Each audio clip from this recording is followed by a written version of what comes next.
ನಮಸ್ಕಾರ. ಬನ್ನಿ, ಇಂದು ನಾವು ಕರ್ನಾಟಕದ ಬಾದಾಮಿ ಕ್ಷೇತ್ರದ ರಾಜಕೀಯ ಮತ್ತು ಅಭಿವೃದ್ಧಿಯ ಚಿತ್ರಣದ ಬಗ್ಗೆ ಒಂದು ಆಳವಾದ ನೋಟ ಹರಿಸೋಣ. ಇಲ್ಲಿನ ಮತದಾರರ ನಿಜವಾದ ಆದ್ಯತೆಗಳೇನು ಅನ್ನೋದನ್ನು ಅರ್ಥ ಮಾಡಿಕೊಳ್ಳೋಣ. ಇದು ಕೇವಲ ಅಂಕಿ ಅಂಶಗಳ ಆಟವಲ್ಲ, ಇದು ಜನರ ಆಶೋತ್ತರಗಳನ್ನು ಅರಿಯೋ ಒಂದು ಪ್ರಾಮಾಣಿಕ ಪ್ರಯತ್ನ. ನಮ್ಮ ಇವತ್ತಿನ ವಿಶ್ಲೇಷಣೆಯ ಪಯಣ ಹೀಗಿರಲಿದೆ. ಮೊದಲು ಬಾದಾಮಿಯ ಮಣ್ಣಿನ ಗುಣ ಅಂದ್ರೆ ಅದರ ಮೂಲ ಸ್ವರೂಪವನ್ನ ನೋಡೋಣ. ಆಮೇಲೆ ಜನರ ಮನಸ್ಸಿನಿಂದ ಬರ್ತಿರುವ ಸಂಕೇತಗಳನ್ನ ಗಮನಿಸೋಣ. ನಂತರ ಚುನಾವಣಾ ತೀರ್ಪಿನ ಹಿಂದಿನ ಅಸಲಿ ಕಾರಣಗಳನ್ನ ಕೆದಕಿ ಹಳೆಯ ಅನುಭವಗಳಿಂದ ನಾವು ಏನು ಕಲಿಬಹುದು ಅಂತ ನೋಡೋಣ. ಕೊನೆಗೆ ಡೇಟಾ ಆಧಾರಿತ ಆಡಳಿತಕ್ಕೆ ಒಂದು ನೀಲನಕ್ಷೆಯನ್ನು ಮುಂದಿಟ್ಟು ಜನರ ನಂಬಿಕೆಯನ್ನ ಗಳಿಸೋದು ಹೇಗೆ ಅನ್ನೋದ್ರ ಬಗ್ಗೆ ಚರ್ಚಿಸೋಣ. ಸರಿ, ಹಾಗಾದ್ರೆ ಶುರು ಮಾಡೋಣ. ಯಾವುದೇ ರಾಜಕೀಯವನ್ನ ಅರ್ಥ ಮಾಡಿಕೊಳ್ಳೋಕೆ ಮೊದಲು ಆ ಕ್ಷೇತ್ರದ ಮಣ್ಣು, ಅಲ್ಲಿನ ಜನರ ಜೀವನ ಶೈಲಿ, ಅವರ ಆರ್ಥಿಕತೆಯನ್ನ ಅರ್ಥ ಮಾಡಿಕೊಳ್ಳೋದು ಬಹಳ ಮುಖ್ಯ. ಬಾದಾಮಿಯ ಅಡಿಪಾಯವೇನು ಅಂತೆ ನೋಡೋಣ ಬನ್ನಿ. ಬಾದಾಮಿ ಅಂದ್ರೆ ಬರೀ ಒಂದು ಪಟ್ಟಣ ಅನ್ಕೋಬೇಡಿ.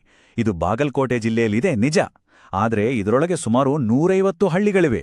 ಅಂದ್ರೆ ಇದು ಬಹುಪಾಲು ಗ್ರಾಮೀಣ ಪ್ರದೇಶ. ಈ ಒಂದು ಭೌಗೋಳಿಕ ರಚನೆಯೇ ಇಲ್ಲಿನ ರಾಜಕೀಯ ಮತ್ತು ಜನರ ಅಗತ್ಯಗಳನ್ನ ರೂಪಿಸುತ್ತೆ. ಈ ಅಂಕಿಅಂಶಗಳು ನಮಗೆ ಏನು ಹೇಳುತ್ತೆ ನೋಡಿ. ಕ್ಷೇತ್ರನ ಮುಕ್ಕಾಲ್ ಭಾಗ ಅಂದ್ರೆ ಸುಮಾರು 75% ಜನ ಹಳ್ಳಿಗಳಲ್ಲೇ ವಾಸವಾಗಿದ್ದಾರೆ. ಜೊತೆಗೆ ಪರಿಶಿಷ್ಟ ಜಾತಿ ಮತ್ತು ಪರಿಶಿಷ್ಟ ಪಂಗಡದ ಸಮುದಾಯಗಳು ಕೂಡ ಗಣನೀಯ ಸಂಖ್ಯೆಯಲ್ಲಿವೆ. ಇದು ಸಾಮಾಜಿಕ ಸಮೀಕರಣದಲ್ಲಿ ತುಂಬಾ ಪ್ರಮುಖವಾದ ಪಾತ್ರ ವಹಿಸುತ್ತೆ. ಇನ್ನು ಇಲ್ಲಿನ ಆರ್ಥಿಕತೆ ಬಗ್ಗೆ ಹೇಳೋದಾದ್ರೆ ಅದು ಸಂಪೂರ್ಣವಾಗಿ ಭೂಮಿಯ ಜೊತೆ ಬೆಸೆದುಕೊಂಡಿದೆ. ದುಡಿಯೋ ವರ್ಗದ 2/3 ಜನ ನೇರವಾಗಿ ಕೃಷಿಯನ್ನೇ ಅವಲಂಬಿಸಿದ್ದಾರೆ. ಅವರಲ್ಲಿ ಬಹುತೇಕರು ಕೃಷಿ ಕಾರ್ಮಿಕರು. ಇದೇ ಅವರ ಜೀವನೋಪಾಯದ ಕಠೋರ ವಾಸ್ತವ. ಇಲ್ಲಿನ ಮೂಲಭೂತ ಸಮಸ್ಯೆ ಏನು ಗೊತ್ತಾ? 2009ರಲ್ಲಿ ಬಂದ ಪ್ರವಾಹದ ನಂತರ ಈ ಪ್ರದೇಶ ಅಭಿವೃದ್ಧಿಯಲ್ಲಿ ಬಹಳ ಹಿಂದೆ ಉಳಿದಿದೆ. ರಸ್ತೆ, ಮನೆ, ಶುದ್ಧ ಕುಡಿಯೋ ನೀರಿನಂತಹ ಸೌಲಭ್ಯಗಳ ಕೊರತೆ ಇವತ್ತಿಗೂ ಜನರ ದಿನನಿತ್ಯದ ಬದುಕಿನ ಮೇಲೆ ಪರಿಣಾಮ ಬೀರುತ್ತಿದೆ. ಇದು ದಶಕಗಳಿಂದಲೂ ಆರದ ಗಾಯದಂತಿದೆ. ಸರಿ, ಈ ವಾಸ್ತವಗಳೆಲ್ಲ ಮತದಾರರ ಮನಸ್ಸಿನಲ್ಲಿ ಹೇಗೆಲ್ಲ ಕೆಲಸ ಮಾಡುತ್ತೆ, ಅವರ ಧ್ವನಿ ಏನ್ ಹೇಳುತ್ತೆ ಕೇಳೋಣ ಬನ್ನಿ. ಪ್ರತಿಯೊಬ್ಬ ನಾಗರಿಕನ ಘನತೆಯನ್ನ ಗೌರವಿಸೋದು, ಅವರ ಅಭಿಪ್ರಾಯಕ್ಕೆ ಬೆಲೆ ಕೊಡೋದು ನಮ್ಮ ಸಂವಿಧಾನದ ಮೂಲ ಆಶಯ. ಇದೇ ದೃಷ್ಟಿಯಿಂದ ನಾವು ಜನರ ಮಾತುಗಳನ್ನ ಕೇಳಬೇಕು. 2023ರ ಚುನಾವಣೆಯಲ್ಲಿ 76.68% ಮತದಾನ ಆಗಿದೆ. ಇದು ಬರೀ ಒಂದು ನಂಬರ್ ಅಷ್ಟೇ ಅಲ್ಲ, ಇದು ಬಾದಾಮಿನ ಜನರು ಎಷ್ಟು ಸಕ್ರಿಯರಾಗಿದ್ದಾರೆ ಅನ್ನೋದಕ್ಕೆ ಸಾಕ್ಷಿ. ಅವರು ಮತಪೆಟ್ಟಿಗೆಯ ಮೂಲಕ ಒಂದು ಸ್ಪಷ್ಟವಾದ ಸಂದೇಶವನ್ನ ಕಳಿಸುತ್ತಿದ್ದಾರೆ. ನೋಡಿ, ಇದೇ ಬಹಳ ಮುಖ್ಯವಾದ ಪಾಯಿಂಟ್. ಜನರು ಈಗ ತಾತ್ಕಾಲಿಕ ಉಚಿತ ಕೊಡುಗೆಗಳನ್ನ ಮೀರಿ ಯೋಚನೆ ಮಾಡ್ತಿದ್ದಾರೆ. ಅವುಗಳು ನಮ್ಮ ದೀರ್ಘಕಾಲೀನ ಸಮಸ್ಯೆಗಳನ್ನ ಬಗೆಹರಿಸಲ್ಲ ಅನ್ನೋದು ಅವರಿಗೆ ಅರ್ಥ ಆಗಿದೆ.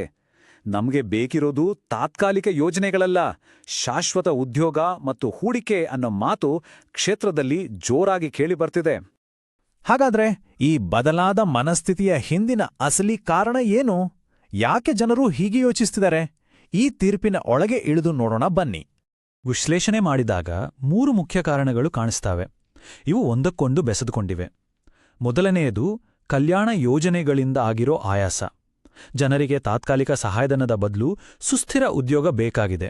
ಎರಡನೆಯದು ಅಭಿವೃದ್ಧಿಯ ಅಂತರ, ಅಂದ್ರೆ ರಸ್ತೆ, ನೀರಿನಂತಹ ಮೂಲ ಸೌಕರ್ಯಗಳ ತೀವ್ರ ಕೊರತೆ. ಇನ್ನು ಮೂರನೆಯದು ಉದ್ಯೋಗದ ಬಿಕ್ಕಟ್ಟು.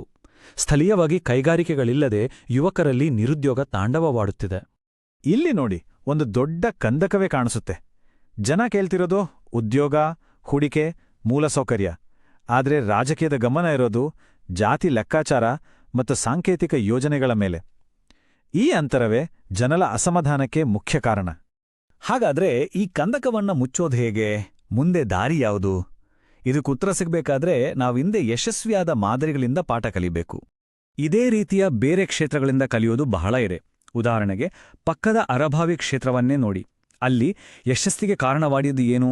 ಒಬ್ಬ ಬಲಿಷ್ಠ ಸ್ಥಳೀಯ ನಾಯಕ, ಅಭಿವೃದ್ಧಿ ಒಂದೇ ನಮ್ಮ ಅಜೆಂಡಾ ಅನ್ನೋ ಸ್ಪಷ್ಟ ಸಂದೇಶ, ತಳಮಟ್ಟದಲ್ಲಿ ಸಕ್ರಿಯವಾಗಿರೋ ಕಾರ್ಯಕರ್ತರ ಜಾಲ ಮತ್ತು ಹೆದ್ದಾರಿ, ಕೈಗಾರಿಕೆಗಳಂತಹ ಕಣ್ಣಿಗೆ ಕಾಣೋ ಯೋಜನೆಗಳು. ವಿರು ಭರವಸೆಗಳಲ್ಲ, ನಕ್ಕರ ಕೆಲಸಗಳು ಜನರನ್ನ ತಲುಪಬೇಕು. ಈ ಎಲ್ಲಾ ಪಾಠಗಳಿಂದ ನಾವು ಒಂದು ಸ್ಪಷ್ಟವಾದ ನೀಲನಕ್ಷೆಯನ್ನ, ಅಂದ್ರೆ ಒಂದು ಪಕ್ಕಾ ಪ್ಲಾನ್ ಅನ್ನ ರೂಪಿಸಬಹುದು. ಇದು ಬಾದಾಮಿಯ ಮೂಲಭೂತ ಸಮಸ್ಯೆಗಳನ್ನ ಪರಿಹರಿಸೋಕೆಂದೇ ವಿನ್ಯಾಸಗೊಳಿಸಿದ ಪ್ಲಾನ್. ಇದು ಬರೀ ಭರವಸೆಗಳ ಪಟ್ಟಿಯಲ್ಲ, ಇದೊಂದು ಅಭಿವೃದ್ಧಿಯ ಪ್ರತಿಜ್ಞಾಪತ್ರ. ಪ್ರತಿಯೊಂದು ಯೋಜನೆಗೂ ಎಷ್ಟು ಖರ್ಚು, ಎಷ್ಟು ಸಮಯ ಬೇಕು ಮತ್ತೆ ಅದರಿಂದ ಜನರಿಗೆ ಏನು ಲಾಭ ಅನ್ನೋದನ್ನ ಸ್ಪಷ್ಟವಾಗಿ ಹೇಳಲಾಗಿದೆ. ರಸ್ತೆ ಮತ್ತು ಪ್ರವಾಸೋದ್ಯಮಕ್ಕೆ 50 ಕೋಟಿ, ನೀರು ಪೂರೈಕೆಗೆ 25 ಕೋಟಿ, ಯುವ ಕೌಶಲ್ಯ ಕೇಂದ್ರಕ್ಕೆ 30 ಕೋಟಿ. ಇಲ್ಲಿ ಬರೋ ಪ್ರತಿಫಲ ರಾಜಕಾರಣಿಗಳಿಗಲ್ಲ, ನೇರವಾಗಿ ಜನರಿಗೆ. ಪ್ರತಿಯೊಂದು ರೂಪಾಯಿಗೂ ಲೆಕ್ಕ, ಜವಾಬ್ದಾರಿ ಇರಬೇಕು. ಇಲ್ಲಿ ಇನ್ನೊಂದು ಬುದ್ಧಿವಂತಿಕೆ ಇದೆ. ಈ ಯೋಜನೆಗಳನ್ನ ಹೊಸದಾಗಿ ಶುರು ಮಾಡ್ತಿಲ್ಲ. ಬದಲಾಗಿ ಈಗಾಗ್ಲೇ ಇರೋ ಜಲಜೀವನ್ ಮಿಷನ್ ಮತ್ತು ಸ್ಕಿಲ್ ಇಂಡಿಯಾದಂತಹ ಕೇಂದ್ರ ಸರ್ಕಾರದ ಯೋಜನೆಗಳ ಜೊತೆ ಸೇರ್ಸ್ ಮಾಡಲಾಗುತ್ತೆ. ಇದರಿಂದ ಕಡಿಮೆ ಖರ್ಚಿನಲ್ಲಿ ಹೆಚ್ಚು ಪರಿಣಾಮಕಾರಿಯಾಗಿ ಕೆಲಸ ಮಾಡಬಹುದು. ಸರಿ, ಯೋಜನೆಗಳೆಲ್ಲ ಚೆನ್ನಾಗಿವೆ, ಆದರೆ ರಾಜಕೀಯದಲ್ಲಿ ಎಲ್ಲಕ್ಕಿಂತ ಮುಖ್ಯವಾಗಿ ಬೇಕಾಗಿರೋದು ನಂಬಿಕೆ. ಅದನ್ನ ಗಳಿಸೋದು ಹೇಗೆ? ಇಲ್ಲಿ ಡೇಟಾವನ್ನ ಬಳಸುವಾಗ ನಾವು ಜನರ ಖಾಸಗಿತನವನ್ನ ಗೌರವಿಸಬೇಕು. ಭಾರತದ ಡಿಜಿಟಲ್ ವೈಯಕ್ತಿಕ ದತ್ತಾಂಶ ಸಂರಕ್ಷಣಾ ಕಾಯ್ದೆಯ ಅಡಿಯಲ್ಲಿ ಜನರ ಒಪ್ಪಿಗೆ ಪಡೆದು ಅವರ ಮಾಹಿತಿಯನ್ನ ಜವಾಬ್ದಾರಿಯುತವಾಗಿ ಬಳಸಿದಾಗ ಮಾತ್ರ ನಂಬಿಕೆ ಅನ್ನೋದು ಹುಟ್ಟುತ್ತೆ. ಸೊ, ಆಡಳಿತಕ್ಕಾಗಿ ಡೇಟಾ ಇಂಜಿನಿಯರಿಂಗ್ ಅಂದ್ರೆ ಏನು? ಸರಳವಾಗಿ ಹೇಳೋದಾದ್ರೆ, ಇದು ಜನರ ಸಮಸ್ಯೆಗಳನ್ನ ಸರಿಯಾಗಿ ಅರ್ಥ ಮಾಡ್ಕೊಳ್ಳೋಕೆ ಡೇಟಾವನ್ನ ಬಳಸಿ ಅದಕ್ಕೆ ತಕ್ಕ ಹಾಗೆ ಪರಿಹಾರಗಳನ್ನ ರೂಪಿಸೋದು. ಇಲ್ಲಿ ಫೋಕಸ್ ಇರೋದು ವ್ಯಕ್ತಿಗಳ ಮೇಲೆ ಅಲ್ಲ, ಅವರ ಕೆಲಸದ ಮೇಲೆ. ಪ್ರಚಾರದ ಭಾಷಣಗಳನ್ನ ಬಿಟ್ಟು ನಿಜವಾದ ಕಾರ್ಯಕ್ಷಮತೆಯ ಕಡೆಗೆ ಸಾಗುವ ದಾರಿ ಇದು. ರಾಜಕೀಯ ಅನ್ನೋದು ಸಾಧ್ಯತೆಗಳ ಕಲೆ ಅಂತಾರೆ. ಹಾಗಾದ್ರೆ ಡೇಟಾ ಇಂಜಿನಿಯರಿಂಗ್ ಅನ್ನುವ ಈ ಕಲೆ ಎಲ್ಲರಿಗೂ ಒಂದು ಉತ್ತಮ ಬದುಕನ್ನ ಸಾಧ್ಯವಾಗಿಸಬಲ್ಲದೆ?